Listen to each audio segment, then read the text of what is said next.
Cette histoire nous plonge dans la vie d'Al, jeune fermier entièrement dévoué à la terre, son unique passion. Il a atteint le niveau 10 en agriculture grâce à sa compétence d'évolution acquise dès l'enfance. Dans tout ce qui concerne la culture et la chasse, cela a toujours fait de lui le meilleur. Il ne s'attendait pas qu'un jour, avec Testa, une étrange option lui permette de regrouper toutes ces améliorations, sans imaginer que son attaque grimperait soudainement de 0 à 25 000 totalement disproportionné. Même si cela semble indifférent au protagoniste, il veut seulement arriver à la capitale et vendre sa récolte. Avant d'arriver, il croise des aventuriers. Dominé par un dragon, le protagoniste le fait exploser avec une simple carotte grâce à sa bonté. Pourtant, lorsqu'il arrive à la livraison, à l'entrée de la ville, il sauve aussi la princesse Fall, qui était sur le point d'être enlevée. Lorsque la jeune fille tente de le remercier, même en lui proposant un titre dans la ville, il disparaît pour vendre ses pommes de terre. Il parvient donc à s'éclipser, à prendre son argent et à partir.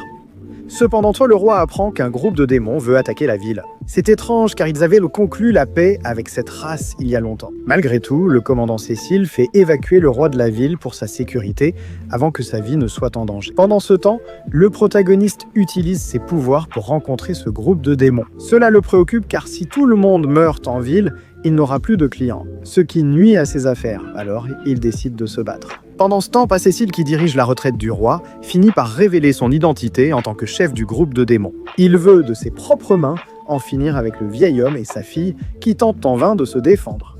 Au moment clé, le protagoniste arrive avec une épée pour gérer la situation. Et même s'il n'a pas les bonnes armes, il est tellement fort que Cécile ne le prend pas au sérieux, à aucun moment. Il mangea pas mal de poussière, sauvant la situation, repoussant les démons et gagnant respect et amour de la princesse. Encore une fois, cela ne l'intéresse pas, il veut juste planter des tomates.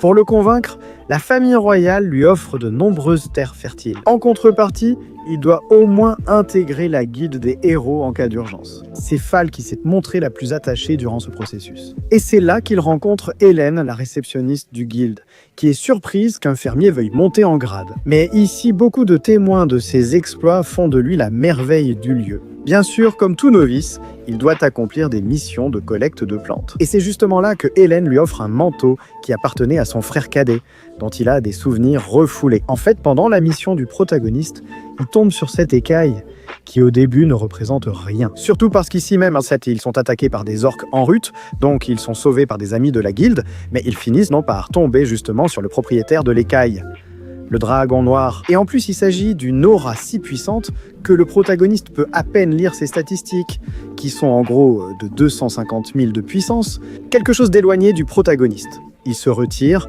et l'on découvre que cette bête est liée à la perte de mémoire d'Hélène. Pour aider la jeune fille, le protagoniste consulte des livres et apprend qu'il faut 15 ans. Ce même dragon attaque un petit village, ne laissant que cette jeune fille comme survivante et son frère comme la plus grande victime. Le prota et Fall visitent les ruines. Grâce à la cape d'Hélène, ils parlent avec l'âme du petit qui raconte que, comme nous le savions, il y a 15 ans, lui et sa sœur ont été attaqués par le grand dragon noir, censé être mort. Après le grand combat contre son ennemi, le dragon blanc. Il détruit tout le village, puis disparaît avant que les frères et sœurs ne s'échappent. Il a dévoré Rey, qui protégeait sa sœur, et dans ces derniers instants, il découvre que le pouvoir du dragon vient du désespoir. C'est précisément pour cette raison qu'il laisse Hélène en vie, afin que pendant 15 ans, la jeune fille répande la peur et le désespoir dans toute la ville, jusqu'au présent, où la bête veut répéter la tragédie une fois de plus. Alors le prota cherche rapidement Hélène, tandis que Fall alerte tout le monde du danger. Hélène, marquée par son traumatisme, cherche avec ferveur le dragon, brandissant le couteau qui servait encore récemment aux oignons. Elle ne fait qu'accentuer le désespoir de la bête,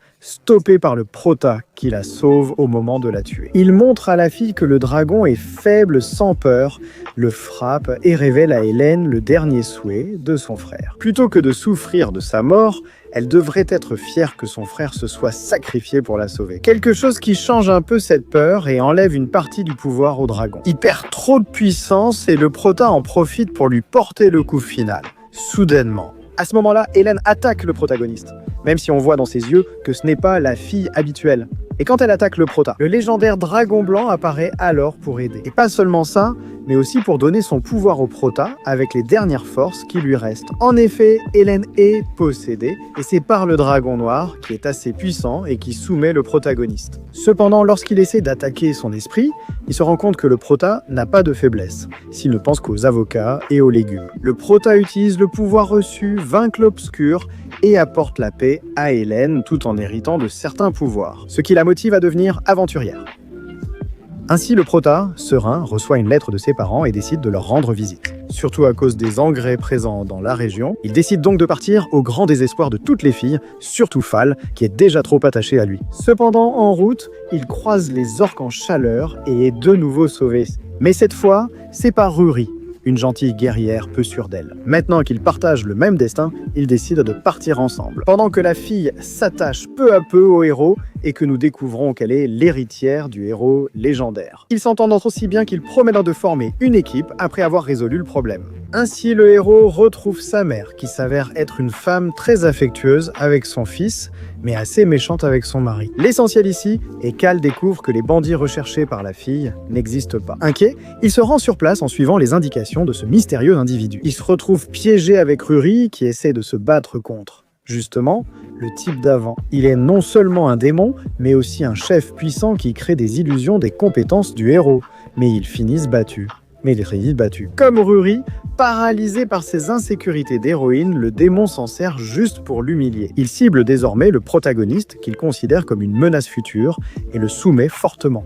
Cependant, Ruri reste déprimée de ne pas être à la hauteur, malgré le fait qu'elle soit l'héritière d'un grand pouvoir. Mais lorsque le protagoniste, malgré le fait d'être beaucoup frappé, se relève, utilisant même quelques astuces avec les engrais. Cela pousse Ruri à le prendre comme exemple, à suivre, et elle décide aussi de se battre, même si c'est une cause perdue. La surprise, c'est que l'euphorie de la jeune fille révèle ses pouvoirs d'héroïne. Et elle est tellement puissante qu'elle bloque totalement son ennemi. Elle remporte vite la bataille, et son respect pour le protagoniste devient amour. Ils passent la nuit ensemble, puis rentrent en ville après s'être reposés. Le Prota fait ses adieux à ses parents avec les bons conseils de sa mère. Elle ressent quelque chose d'étrange chez son fils et souhaite qu'il se consacre à ceux qu'il aime, sans agir seulement par remords, ce qui sera expliqué plus tard. Il retourne donc en ville et nous voyons que maintenant Fall se retrouve dans un problème car elle est obligée d'épouser le prince de la ville d'Antisberg. On le comprend quand le protagoniste voit soudain des démons envahir son lieu de travail. Et comme les forces de la ville ne sont pas suffisantes, l'armée d'Antisberg apparaît pour contrôler la situation avec une épée soi-disant miraculeuse. En échange de cette protection, le prince a exigé les fiançailles avec Fall, ce qui était injuste mais courant à l'époque. Le protagoniste apprend de sa mère, ex-espionne du groupe Ombre, que l'épée n'est pas seulement fausse, mais que les démons sont contrôlés par le même prince de cette ville, appelé Ned, dans le but d'obtenir des richesses d'autres pays, jusqu'à contrôler tout le continent, en utilisant et en faisant chanter un pauvre chef démoniaque en menaçant de tuer sa femme. Le protagoniste doit tout révéler, tandis que Nedirouz profite de sa richesse. Et une fiancée qui cependant pense qu'elle ne pourra plus être avec le protagoniste, lequel justement est déjà en train de préparer le plan pour s'infiltrer dans la ville. Et avec l'aide de ce messager, qui est élève de la mère du protagoniste, ils obtiennent des démons pour vérifier la fausseté de l'épée. Elle réussit à entrer et parcourt la ville. Il libère d'abord la fiancée du démon et, aidé des filles, atteint la cérémonie de fiançailles attend, où la jeune fille était profondément désolée de quelque chose qu'on l'obligeait à faire. Alors, le protagoniste la sauve à la dernière minute, ridiculisant le prince devant son public. En plus de révéler que l'épée ne sert à rien, puisque les démons du messager envahissent toute la ville sans problème. Seule la flûte du chef démon les contrôle, ce qu'il fait paraître menteur. Et comme il n'est pas assez fort, ni ses troupes non plus, Nedirouz essaie d'attaquer le roi, mais le Prota anticipe la situation, remportant ainsi la victoire. Avec Fall, comblée et indifférente au reste, elle avoue au Prota son amour et veut se marier aussitôt. Mais cette pression pousse le Prota à fuir pour cultiver de bonnes fraises. Pendant ce temps, le messager dit au roi que le plan de Nedirouz a une tête pensante derrière.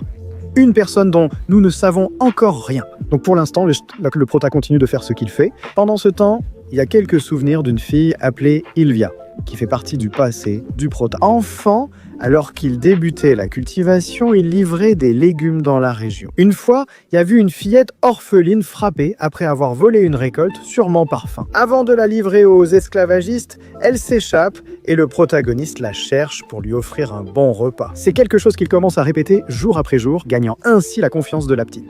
Après un moment, alors qu'ils sont plus proches, les mêmes fermiers reviennent livrer la fillette aux esclavagistes. Et même si le prota les supplie et leur promet des choses, ils refusent. Heureusement, le père d'Al arrive avec prestance et trouve un accord. Non seulement cela, mais il offre aussi à la jeune fille la possibilité de vivre avec eux. 3 ans passent, les enfants vivent comme frères et sœurs. Et la jeune fille ne les quitte jamais. Car dans le reste de la ville, on la traite très mal. Cependant, un jour, Al et Testa décident de chercher un soi-disant trésor qui se trouve derrière la forêt, sans connaître le danger que cela représente. Ils se retrouvent dans une grande grotte où le protagoniste rencontre une entité qui déclenche soudain l'éruption du volcan. Même sauvé, le problème est que toute la ville, y compris les cultures, est recouverte de cendres. Dans ce village isolé, ils rationnent la nourriture en attendant l'aide. Mais l'aide n'arrive pas. Le protagoniste, affaibli par ses blessures, oblige Ilvia à être très vigilante, sachant qu'il a besoin de plus de nourriture. Et comme voler est devenu interdit pour elle, quand il distribue les rations, elle reste sans manger pour tout donner au protagoniste, avec l'excuse qu'il recevait déjà de l'aide. Cependant, la fille fait cela tellement de fois que son corps atteint un état critique, et après une grande agonie, elle finit par mourir. Si bien quand tout le monde l'apprend, il est déjà trop tard.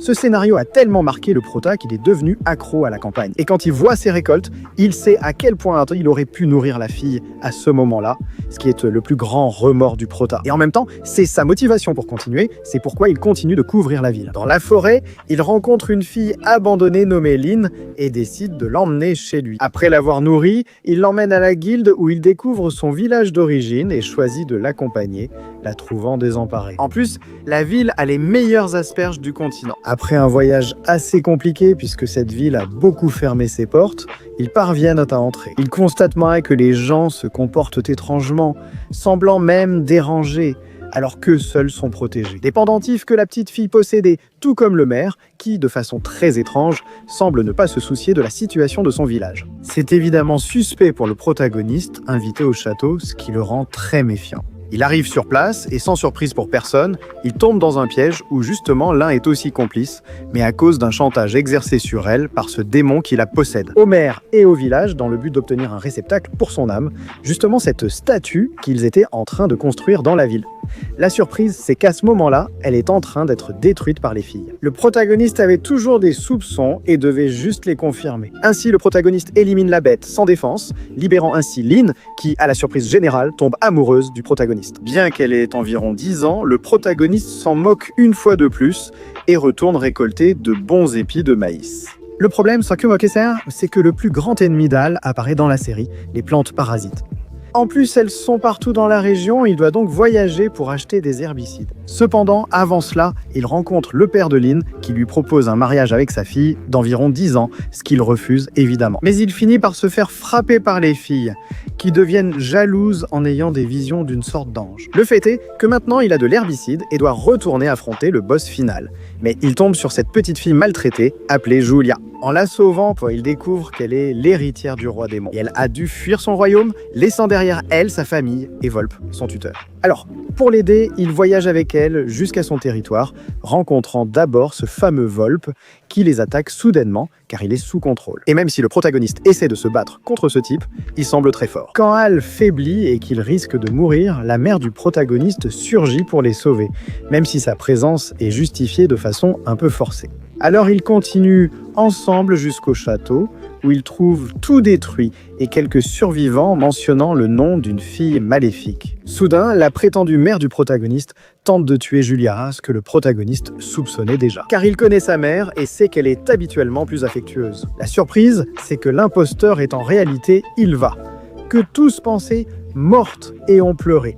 mais qui revient avec une aura et un pouvoir sombre. Après les événements d'il y a 15 ans, l'entité rencontrée par le protagoniste, à l'origine de son pouvoir, a offert une nouvelle chance à la jeune fille. Donc il est très probable qu'Al ait aussi un pouvoir scellé en lui, et c'est Ylva qui essaie de le convaincre de la rejoindre, car son amour était resté intact malgré les années. Cependant, la mission de cette fille est de tuer Julia, c'est pourquoi le protagoniste s'en mêle. Et surtout, l'ange des visions qui choisit Al comme élu. Et il lui donne le pouvoir de vaincre les ténèbres, mais en lui retirant toutes les compétences liées à l'obscurité qu'il avait acquises. Même là, Ylva le sauve, incapable de l'ignorer malgré ses attaques.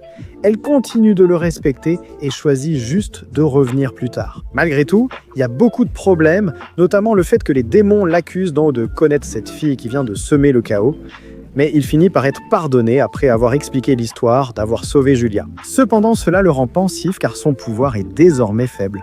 Le protagoniste a des priorités claires. Tant qu'il cultive de bonnes récoltes, il peut aussi s'entraîner. Ce pouvoir donné par l'ange correspond davantage à ce qu'il aime faire. Donc, après tout cela, il ne nous reste qu'une rivalité assez compliquée avec son ami d'enfance qui est aussi très excité de le revoir. Pour l'instant, cet anime n'a qu'une saison, il faut donc attendre la suite. C'est tout pour moi, j'espère que cela vous a plu. Comme l'a dit mon père, écoutez cette histoire se déroulant dans une ville avancée, ayant parfaitement uni magie et technologie pour le bien-être de ses habitants. Jusqu'au jour où le roi démon, sous cette forme de crapaud, a semé le chaos, et même les chevaliers de la ville n'ont pas pu lui faire de mal. C'est là qu'apparaît un garçon qui semble sans envie de vivre, se promenant dans la ville comme si de rien n'était. Heureusement, il est sauvé, mais en réalité, ce n'était pas nécessaire. C'est ainsi que nous arrivons à ces années d'adolescence, à l'Académie des fiancés, où il préfère rester discret, mais cela attire les brutes qui le voient comme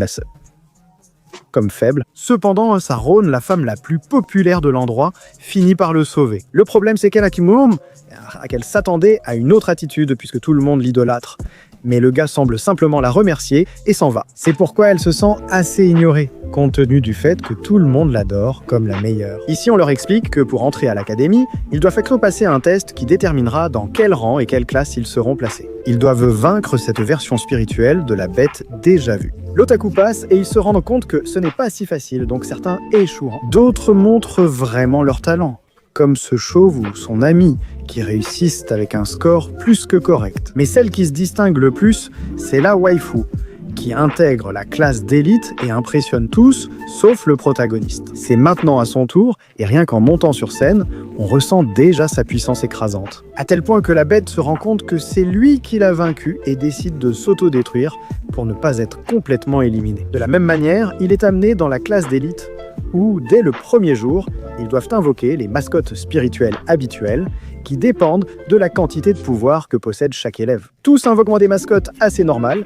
jusqu'à ce que le protagoniste arrive et, en essayant d'invoquer quelque chose de simple, il fait apparaître à nouveau la créature gigantesque, mais cette fois comme sa mascotte. Pour résumer, le protagoniste est presque invincible depuis sa naissance, en avance sur son âge, doté de nombreuses compétences, pas toujours avantageuses. C'est pourquoi ses parents décident de lui apposer un sceau qui l'aide plus ou moins à contrôler son pouvoir. De cette façon, il décide de mener une vie discrète, il se lie d'amitié avec ces deux-là, qui sont vraiment des gens bien. Ensuite viennent les élections, où la waifu, la fille que nous avons vue plus tôt, veut gagner à tout prix. Dans tout cela, sans le vouloir, le protagoniste l'aide dans certaines choses et lui porte préjudice dans d'autres. Donc à cause de cela, elle a un sacré bazar dans la tête parce qu'elle ne sait pas si ce nouveau gars est une bonne personne. Perd-elle finalement les élections? Cependant, elle décide de proposer un rendez-vous au protagoniste parce qu'elle est déjà pas mal accrochée à lui, ce qu'il accepte sans aucun problème. Cependant, pendant le rendez-vous, ils seront poursuivis par ces deux assassins, qui sont plutôt ratés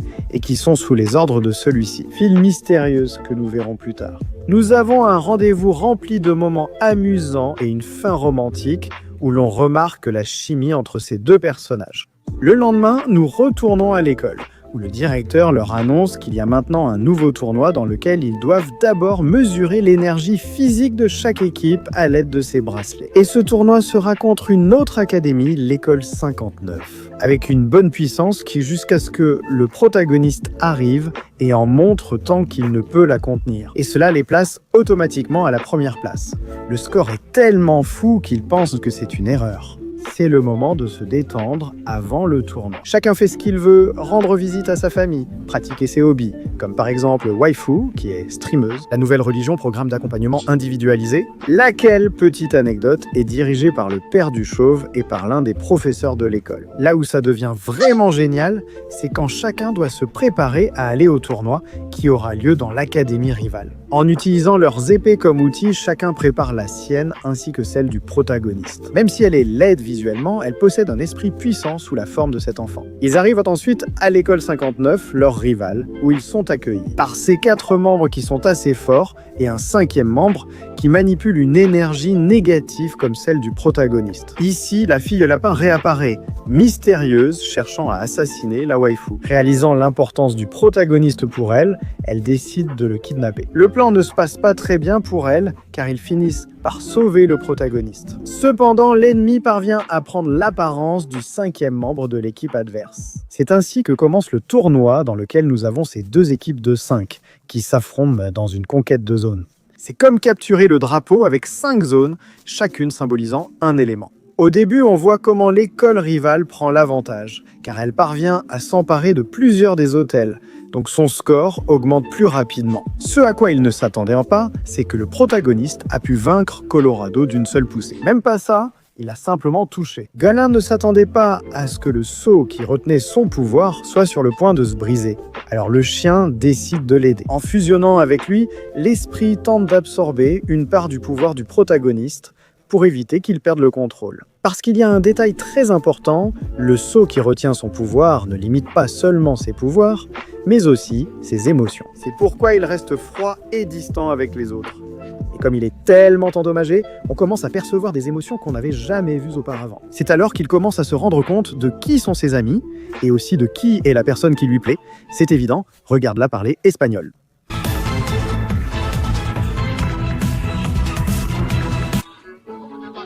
Alors, ils organisent un plan qui fonctionne plutôt bien. Si ce n'était pas parce que l'imposteur est vaincu par le chauve et finit par perdre le contrôle, libérant ainsi son véritable pouvoir. Guanlin, le protagoniste, en profite alors pour terminer le plan en prenant le dernier hôtel manquant. Tout cela pendant qu'il pense à quel point la waifu est importante pour lui. Mais à ce moment-là, tout devient incontrôlable, car la fille mystérieuse arrive et donne un coup à la waifu, lui arrachant directement l'âme. Tout cela devant le protagoniste, qui explose de rage et inflige l'une des raclées les plus épiques de cet anime.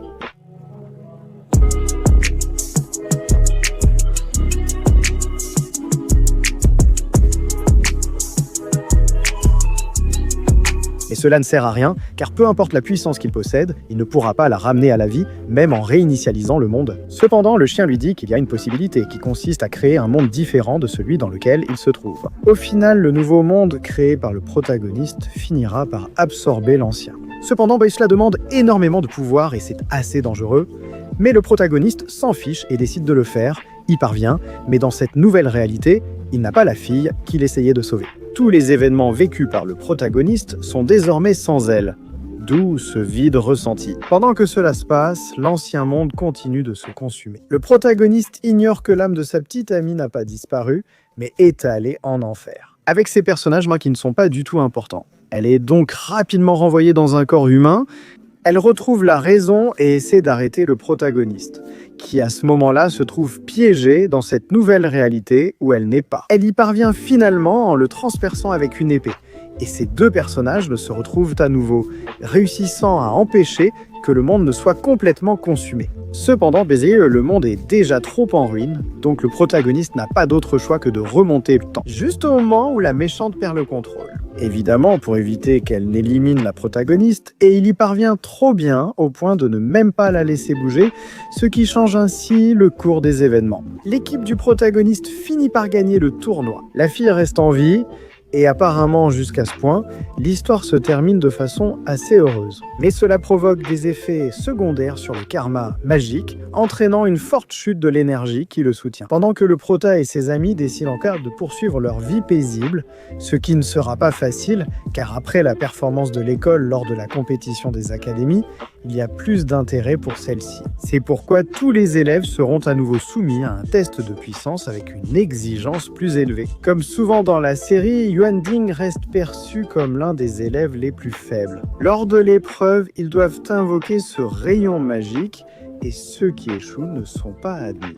Ici, quelques participants avancent, mais lorsque vient le tour du protagoniste, il invoque un éclair qui coupe l'électricité d'une grande partie de la ville. Le professeur et les amis tentent d'arrêter l'épreuve, mais seule la fille y parvient. En coupant le courant, elle libère un pouvoir incontrôlable, à tel point qu'elle parvient à transcender la dimension et à entrer en contact avec cet être mystérieux, connu sous le nom d'empereur démoniaque. Pour lui, la Terre devrait déjà être conquise, puisque telle était la mission de l'esprit de crapaud de la première saison, mais qui est maintenant la mascotte du protagoniste. Alors l'empereur décide d'envoyer son disciple pour chercher des réponses. Sur Terre, le protagoniste a des problèmes avec le sceau sur son cou. Alors son père en crée un nouveau, effectuant des essais qui ne se passent pas très bien, tandis que le disciple démoniaque apparaît et localise l'esprit de sa peau.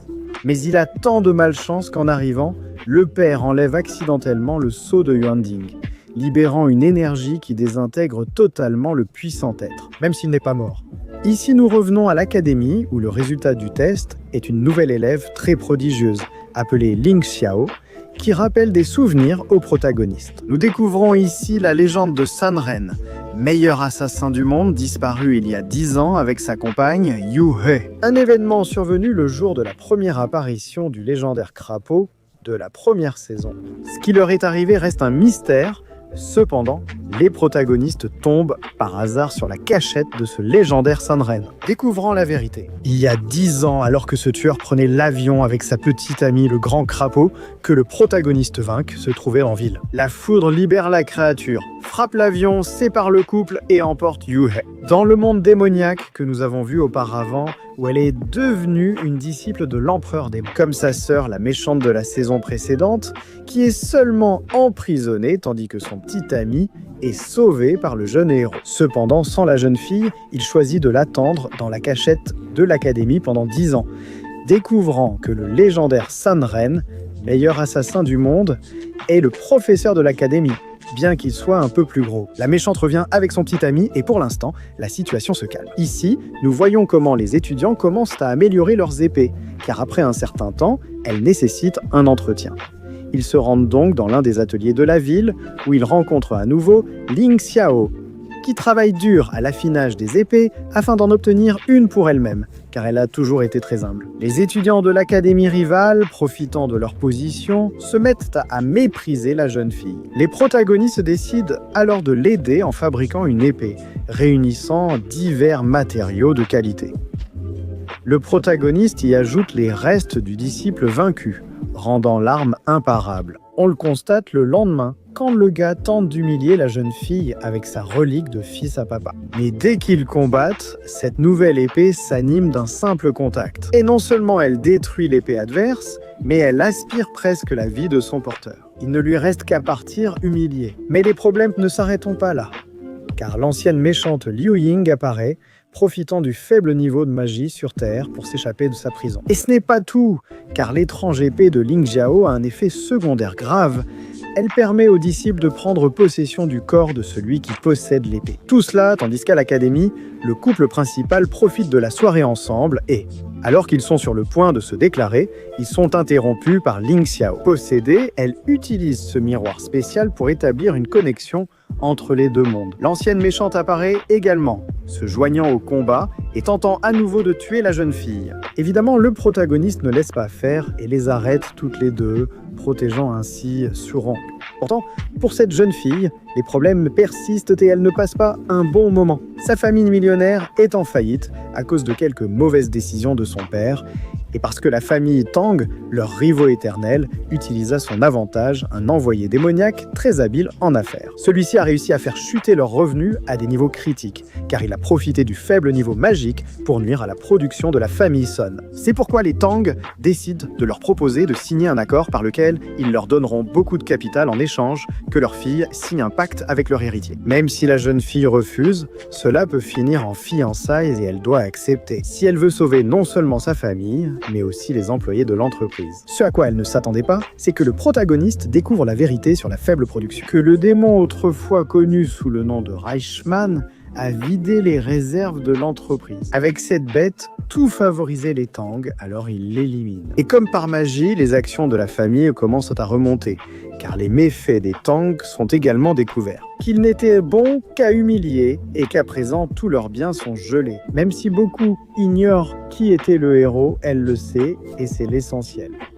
Nous revenons à la grotte où les étudiants ont déjà préparé leurs épées raffinées. Où il y a un nouvel événement dans lequel chacun va démontrer son habileté dans une sorte de spectacle de talent. Ce qu'ils ignorent, c'est que Reichmann poursuit ses plans et veut perturber les présentations pour attirer plus de participants à la diffusion de l'événement. Il y parvient au point qu'1 milliard de personnes se joignent à la diffusion. Ce qui lui permet de réaliser son idéal de créer un sceau pour contrôler l'esprit des humains avec de l'énergie démoniaque. Et même si le protagoniste s'interpose pour que le plan ne réussisse pas complètement, les gens finissent par être contrôlés par une sorte d'obsession pour la protagoniste. Nos héros cherchent une solution à cette situation. Pendant qu'ils s'échappent, ils se rendent compte qu'à chaque fois que la fille rejette une de ses marionnettes, le sort disparaît. Elle doit donc agir massivement pour que cela marche pour tous, d'où l'implication du protagoniste. Et avec l'aide du chauve et de Linceado, ils se dirigent vers la station spatiale qui offre une couverture suffisante où ils parviennent à arriver sains et saufs. La jeune fille rejette massivement en direct les personnes maudites, en expliquant qu'elle a toujours recherché l'approbation des autres toute sa vie.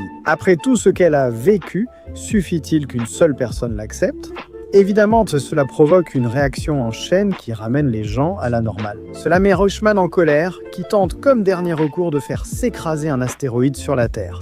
Mais il échoue, car le protagoniste intervient. Cependant, le disciple, avec l'empereur, envoie l'attaque finale sur la Terre. En effet, la faille laisse surgir démons et troupes pour envahir la planète. De façon astucieuse, ils retiennent le protagoniste dans une boucle qui l'empêche de retourner sur Terre et où le budget semble diminuer. Coincés dans la station spatiale, ils sont impuissants. Évidemment, les défenses de la Terre ne sont rien sans Guanling, donc même si plusieurs héros s'interposent, ils finissent par être vaincus. Leur seul espoir est ce héros inconnu dont ils ignorent l'identité. Cependant, il y a de l'espoir car Guan résout la boucle et pour la première fois en 2 saisons, révèle enfin son identité au monde. Il revient vite sur Terre, juste avant de résoudre le problème. Ce problème, il est emmené dans une autre dimension par cette mystérieuse jeune fille qui s'avère être Ling Xiao. Ici, nous découvrons qu'en réalité, elle appartient à la civilisation ancienne des fées, dans une autre dimension dévastée par l'empereur il y a des années. Seule survivante envoyée dans le monde humain, elle a été recueillie par une jeune fille qui lui a enseigné l'art de l'épée et son raffinement. Mais cette dernière est maintenant prisonnière de l'empereur, poussant l'héroïne à emmener Yuan Ding en échange de sa maîtresse. Quant aux humains, face au désespoir, ils décident de ne pas abandonner même si cela signifie mourir, rassemblant les forces les plus puissantes de la planète pour combattre. Ce à quoi ils ne s'attendaient pas, c'est que l'arrivée de Guanling dans le monde démoniaque entraînerait la chute de ce dernier. Car le véritable danger, c'est d'avoir le protagoniste comme ennemi. Après son arrivée, la bataille finale commence avec un protagoniste calme qui, sans trop d'efforts, tient l'empereur en échec. Et ce n'est pas tout, il l'a déjà bien épuisé. Beaucoup de coups, mais un seul touché. C'est l'une des séquences les plus épiques de la saison. Le disciple pensait que la faiblesse du protagoniste venait du sceau sur sa nuque. Sans savoir qu'en le retirant, tout ce que cela provoque, c'est que toute l'énergie contenue du protagoniste détruit non seulement le royaume et ses habitants, mais aussi la dimension démoniaque, ce qui arrête immédiatement l'attaque contre la Terre. Tout revient à la normale. La plupart des personnages vont bien, l'énergie magique est rétablie, mais encore une fois, le protagoniste passe inaperçu, ce sont les autres qui reçoivent les honneurs. Il accepte cela car il peut poursuivre sa vie paisible avec ses amis et la fille qu'il aime, qui commence aussi à se rappeler la force de Guanling. Vous savez, elle a perdu ses souvenirs lors de la première saison, et c'est ainsi que commence la 3e saison. Après le désastre causé par les démons dans la ville, bien qu'ils aient été vaincus, certains errent encore. Eh bien, ils doivent s'en occuper, et dans ce cas, c'est une fille mystérieuse qui sera importante.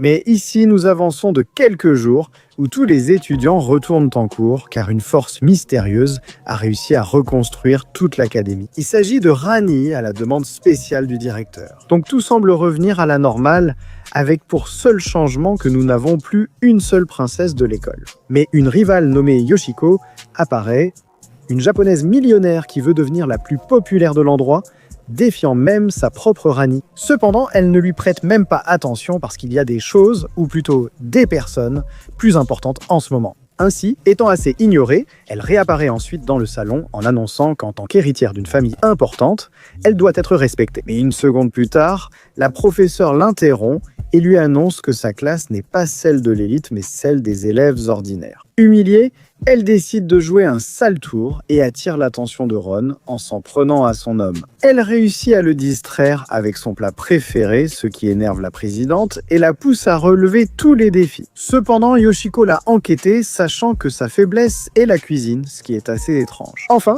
elles finissent par s'affronter lors d'un événement où, clairement et sans discussion, les talents de la japonaise surpassent ceux de Ron. C'était presque gagné, sauf qu'elle connaît le protagoniste et sait qu'il est trop simple.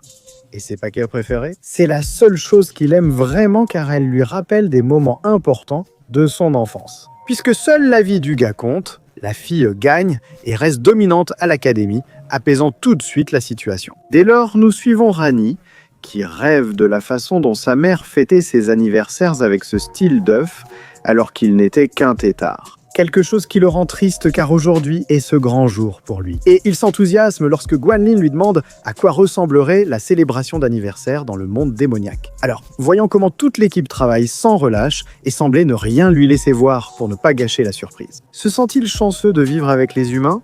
Même le protagoniste, en revivant des scènes d'Alien, trouve le grand œuf. Cependant, s'attendant sa surprise, il se rend compte que la maîtresse a oublié quelque chose dans la salle et il doit l'arrêter avant qu'elle ne gâche tout. Et il y parvient. Cependant, il réalise que l'œuf extraterrestre devait rester à une certaine température. Sinon, une terrible catastrophe pourrait survenir selon sa mère. Il tente d'arriver à temps, mais l'œuf éclot et libère des larves d'aliens qui prennent le contrôle de leurs victimes, infestant toute la classe. Tant que Guanlin ne maîtrise pas le problème, même s'il agit fermement avec Ron, il laisse tous les préparatifs détruits. Rani, voyant la tristesse générale, décide malgré l'usure de son corps de sacrifier quelques années de vie pour remonter le temps et arranger la situation. Un moment très triste, mais détourné car tout ce temps. La grande préparation n'était pas pour lui, mais pour Link, qui vient aussi du monde démoniaque. La suprême trahison. Pourtant, quelques jours plus tard, tout semble normal et il décide ensuite d'aller chercher des herbes dans la forêt, où apparaît l'un des démons restants qui voulait les attaquer. Mais avec Rani, ils finissent dans un piège. Et c'est cette espèce de Godzilla qui attaque le singe dans le cadre du plan du célèbre Tiang. Il leur explique que la tendance actuelle ressemble à Pokémon Go, mais il faut capturer les bêtes démoniaques les plus puissantes. Cependant, ces types vont trop loin, car beaucoup des créatures les plus faibles finissent par mourir à cause de cette mode. Certains se retrouvent même gravement blessés. Ao décide de l'emmener chez ses parents, mais il manque de temps et s'ils n'agissent pas, il mourra. Le protagoniste mélange son acide désoxyribonucléique à la nourriture de la créature, lui permettant de régénérer ses blessures. Cependant, Tiang ne tarde pas à apparaître pour réclamer la bête qu'on lui a volée, selon lui, ce qui est inacceptable, et il le défie à un combat Pokémon où Rani ne va pas les aider. Et même si le protagoniste l'y oblige, c'est finalement la licorne elle-même qui décide de se battre courageusement, mais elle échappe littéralement aux premières attaques, par miracle. Heureusement, l'acide désoxyribonucléique du protagoniste fait effet et il finit par évoluer en une licorne argentée, avec laquelle, cette fois, le combat devient bien plus intense, en voyant valser l'arrogant Tiang. On découvre alors que tout le phénomène Pokémon Géo est dû à Yoshiko, qui voulait être reconnu pour avoir créé une appli populaire, mais se fait finalement éclipser par Argenté. Il la considère comme très précieuse, donc il tente de l'emmener durant tout le cours, mais le protagoniste l'en empêche jusqu'à un certain point, car la fille n'hésite pas à lui nuire. Non seulement elle la fait grandir artificiellement, mais aussi quand elle est seule. Elle la force à évoluer à nouveau, la transformant en une bête du chaos dans toute la ville, ce qui fait même apparaître les gardiens. Mais Ao essaie de protéger son animal de compagnie et celui-ci ne coopère pas beaucoup. Alors Guanlin n'a pas d'autre choix en tant que roi démon. Pas tellement pour combattre, mais plutôt pour que le crapaud absorbe tout l'excès de magie, étant le seul à en souffrir. Bien sûr, le protagoniste en profite pour détruire la source de cette évolution artificielle, même si la créature sera sacrifiée tôt ou tard, et avant que cela n'arrive, le protagoniste la libère dans le monde auquel elle appartient, reprenant ainsi le contrôle de la situation. Cependant, tout n'est pas rose pour le protagoniste, car quelques jours plus tard, il semble faire des rêves liés à cela. Bois, ce qui aurait un lien avec une épée chinoise qui apparaît en ville, défiant et battant tous les guerriers qu'elle rencontre et détruisant leur épée. C'est important, car pendant un entraînement à l'académie, l'esprit de Jinke devient incontrôlable. Seule la femme ayant élevé Ling, passionnée d'épée, peut agir contre cette arme, car elle reconnaît que l'épée, habitée par l'âme d'une personne ayant vécu, subit une épreuve. C'est parce qu'il est lié à la nouvelle épée chinoise de la ville. Alors ils décident de prendre la relève avec les gardiens qui ont été vaincus et d'affronter la jeune fille qui les bat tous sans difficulté. Cependant, lorsque la maîtresse parvient à calmer l'épée et que le protagoniste peut l'utiliser, il s'avère que la jeune fille a un lien avec Jinke. Depuis le jour où le protagoniste a reçu cette arme. C'est en fait le fourreau de cette épée séparé depuis des années. Et c'est pire, car il s'agit d'ici. La fille finit effectivement par recevoir sa punition. Pendant ce temps, Yoshiko tente de voler un objet dans le train destiné à la vente aux enchères l'après-midi. Mais grâce aux gardiens et à ce mystérieux maître, il n'y parvient pas et doit rejoindre les autres familles millionnaires pour concourir de manière équitable. Pendant ce temps, Wanling souffre en perdant aux cartes contre les enfants du quartier. Bien sûr, les millionnaires se disputent pour divers objets rares. L'un des objets lui peut exaucer n'importe quel vœu, ce qui l'intéresse. Et c'est l'objet que Yoshiko voulait voler. Ce qui crée clairement une guerre entre millionnaires, dans laquelle la petite se retrouve pratiquement ruinée pour l'avoir emporté. À la dernière minute, Wanling surgit et, grâce à un simple appel, mise tant d'argent que personne ne peut rivaliser. Elle repart avec l'objet, qu'elle détruit sans se soucier de sa valeur. Et quand elle invoque ce qui pourrait être un Shenlong, elle l'élimine tout simplement. Pour garder la créature et enfin battre les enfants, le type s'en fiche complètement. Le problème, c'est qu'en revenant en classe, Shen semble avoir changé de personnalité et devenir un voyou. C'est parce qu'il a rejoint les soi-disant exorcistes de la ville. Des fainéants qui pourraient seulement nuire à leur ami et essaient de le lui prouver. Cependant, Teddy, malgré tous leurs efforts, ils n'arrivent à rien démontrer. En fait, ils ne font que de bonnes actions, comme éliminer les démons de la ville. Alors, après des excuses, l'équipe Brota, jugée faible par les autres.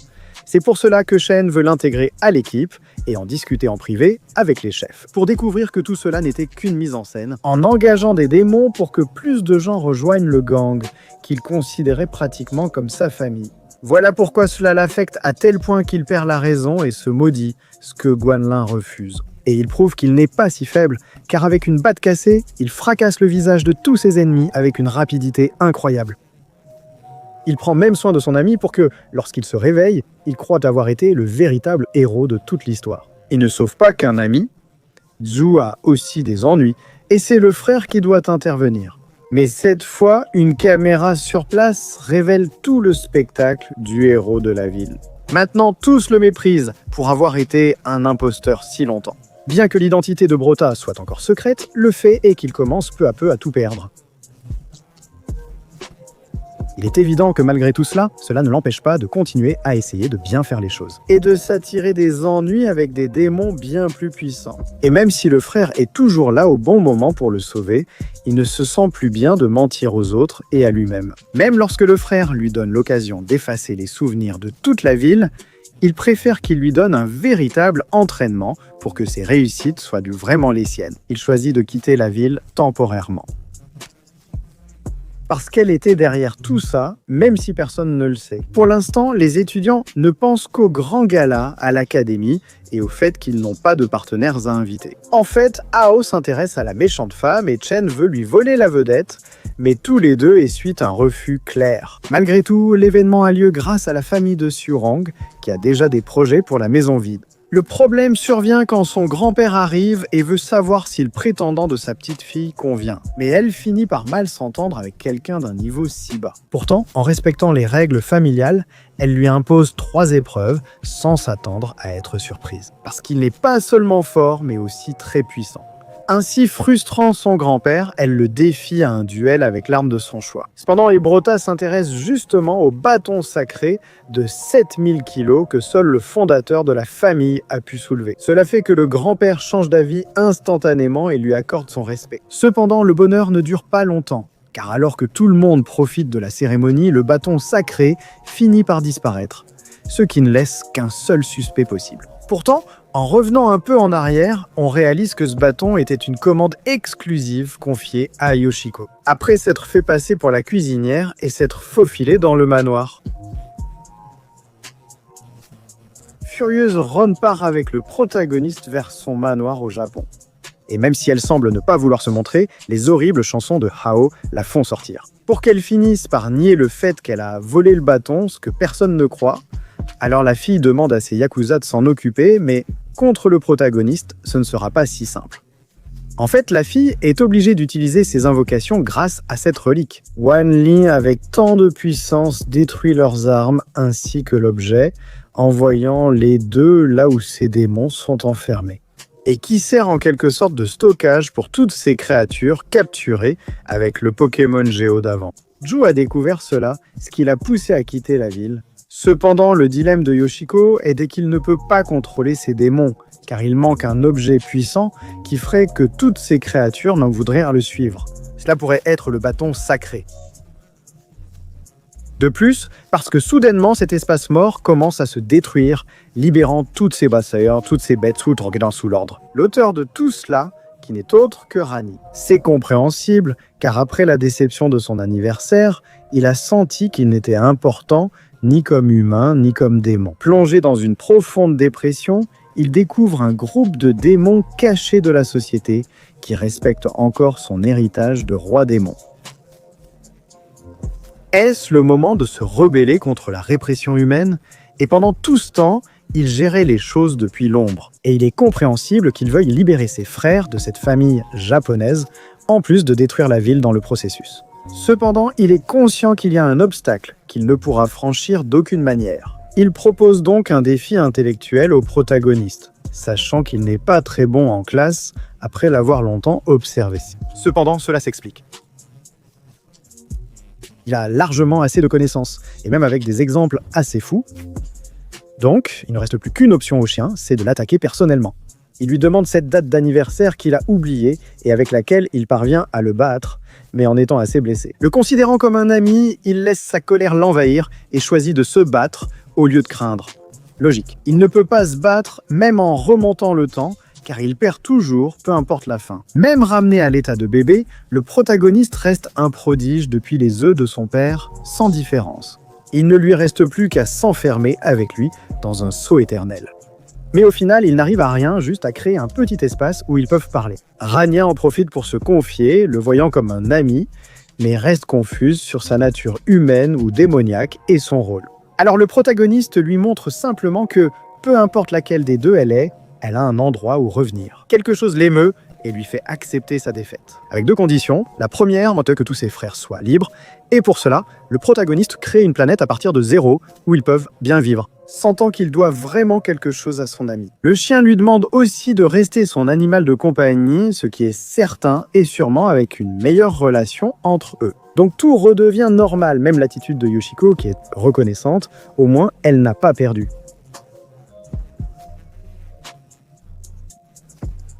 Le protagoniste peut profiter de l'après-midi et de la grande victoire qu'ils viennent d'obtenir. Ainsi se termine cette 3e saison essentiellement de la série la plus importante de la chaîne, puisqu'elle a lancé ses résumés. Puisqu'il y a une 4e saison, j'aimerais 400 commentaires pour la dernière partie de cet anime divertissant. Pour moi c'est tout, merci d'avoir regardé, et comme l'a dit mon père, je vous laisse. Merci d'avoir regardé.